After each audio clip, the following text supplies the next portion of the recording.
Você está no canal Eu Estudo a Lição com o pastor Samuel Camilo. Hoje é terça-feira, dia 22 de janeiro de 2025. E o tema que estudaremos na nossa lição da Escola Sabatina será, na verdade, uma pergunta. Vamos tentar respondê-la no decorrer do nosso estudo, que é: um Deus ciumento? O texto que serve como base para o nosso estudo de hoje é o Salmo 78, verso 58, que diz assim: Eles o irritaram com os altares idólatras, com os seus ídolos lhe provocaram o ciúme. Quando nós olhamos para a Bíblia, o apóstolo Paulo, por exemplo, lá em 1 Coríntios 13, verso 4, ele vai dizer assim: o amor é paciente, o amor é bondoso, não inveja, não se vangloria, não se orgulha, não arde em ciúme. O texto vai mencionar de forma clara que o amor ele não reage de forma ciumenta. Como entender esse texto que menciona que Deus tem ciúmes do seu povo? Bom, é isso que a gente vai tentar responder hoje dentro do nosso estudo.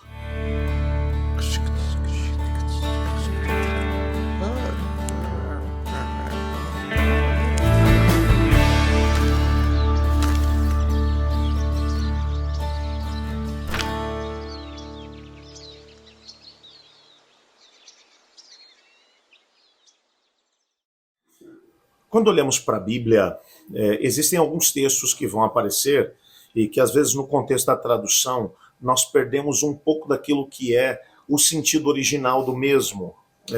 Talvez pela dificuldade do próprio tradutor de poder chegar a um termo que possa ajudar o leitor a compreender aquilo que o autor estava tentando comunicar. Uma das questões é a palavra Elcana. A palavra El significa literalmente Deus. Cana, nesse caso, ele pode ser traduzido como zeloso ou como ciumento, ou zelo ou ciúmes. Então, El Cana seria um Deus zeloso ou um Deus com ciúmes. Isso já nos ajuda a poder entender um pouco melhor o sentido do texto quando lá em Salmo, por exemplo, no Salmo 78, verso 58, quando vai aparecer esse mesmo termo, Elcana, para poder mencionar que o povo levantou os seus altares, adorou os seus ídolos e então provocaram o seu ciúme, mencionando aqui que Deus sentiu ciúme, ou despertaram o seu zelo, também pode ser uma hipótese de tradução. Se bem que quando olhamos aqui para o contexto do texto, a melhor tradução aqui é realmente a ideia de ciúme. Por quê? O que o salmista está aqui trabalhando não é a ideia de um ciúme como um sentimento negativo, como acontece dentro dos relacionamentos humanos. Quantos são até mesmo os crimes que acabam acontecendo na experiência das pessoas quando, movido por ciúme, um cônjuge ele acaba oprimindo o outro, ou acaba até mesmo cometendo assassinatos por conta de ciúme. Histórias como essa se avolumam dentro da nossa sociedade hoje em dia.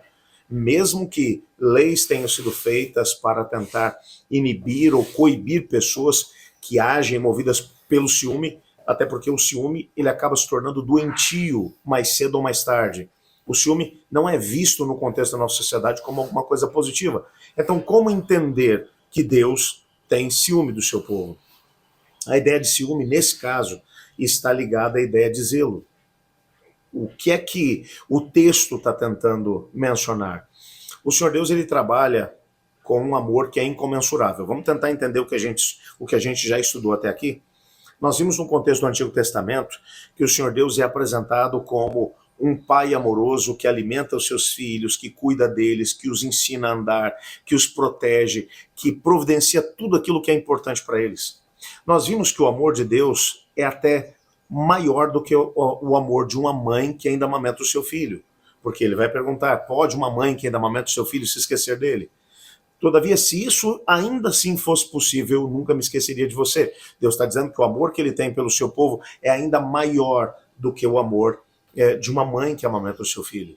No contexto do Novo Testamento, nós vimos na lição de ontem que o Senhor Jesus ele tem Ele demonstrou grande compaixão pelas pessoas com quem ele entrou em contato. Ele curou as pessoas, supriu suas necessidades.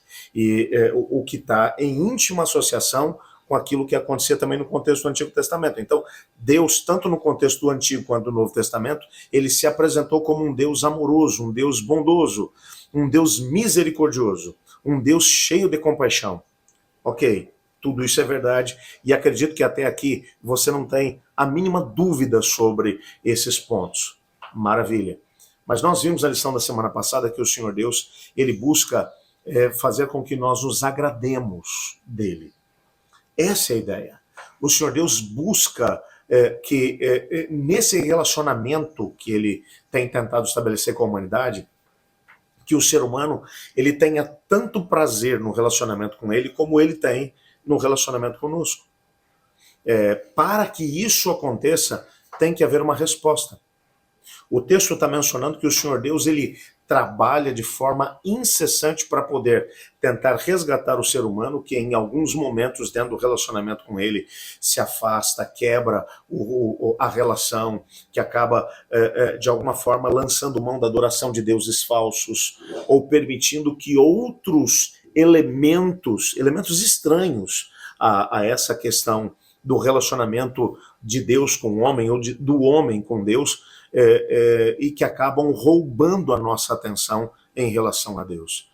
E acabam fazendo com que sejamos infiéis a Ele, bem como a nossa aliança. A ideia do ciúme de Deus ou do zelo de Deus é um Deus que trabalha, que coloca todos os seus recursos em andamento para poder tentar atrair o ser humano para uma relação que vai ser uma relação saudável, uma relação onde haverá respeito mútuo, aonde aquilo que Deus nos oferece, nós respondemos à altura. Pastor, mas e quando a gente não consegue isso? Que, aliás, é a maior parte das vezes. Isso entristece o coração de Deus. Faz com que o seu coração também arda com um zelo santo, com um ciúme santo, no sentido de que Deus olha e diz: eu me entristeço quando vejo você se alegrando ou você buscando se agradar em outras fontes oferecidas pela rebelião do que no relacionamento comigo. O que Deus espera de você e de mim nessa relação que ele tenta estabelecer, uma relação onde ele está disposto a fazer tudo por nós, aonde ele faz absolutamente tudo o que pode por nós, aonde ele nos ama com um amor que é incomensurável e eterno, mas que ao mesmo tempo ele olha e diz: eu vou trabalhar, vou fazer tudo que eu puder para poder tentar te atrair para mim, porque eu tenho zelo por você, eu tenho zelo pelo nosso relacionamento, eu tenho zelo por fazer com que essa relação, que deve ser uma relação de mão dupla, uma relação onde na mesma intensidade em que você recebe, você também oferece a Deus o seu amor, a sua atenção, o seu carinho, a sua fidelidade. Mas e quando isso não é possível? Deus vai continuar trabalhando com todo zelo, com todo ardor, para criar opções para nos atrair de volta para esse relacionamento de fidelidade. Assim como Ele é fiel para conosco, para que nós também sejamos fiéis para com Ele. Nesse momento, eu queria que você olhasse para Deus e orasse junto comigo, pedindo ao Senhor para que Ele perdoasse as suas infidelidades. E ao mesmo tempo que te ajudasse a ser fiel a Ele, assim como Ele é fiel a você. Ore comigo. Obrigado, Senhor, porque Tua palavra nos mostra que o Senhor é um Deus que é fiel. É fiel à sua aliança, mas é fiel a cada um de nós. Ajuda-nos a podermos responder à altura da Tua fidelidade. Perdoa os nossos pecados, pois é em nome de Jesus que oramos. Amém. Eu estudo a lição. E você?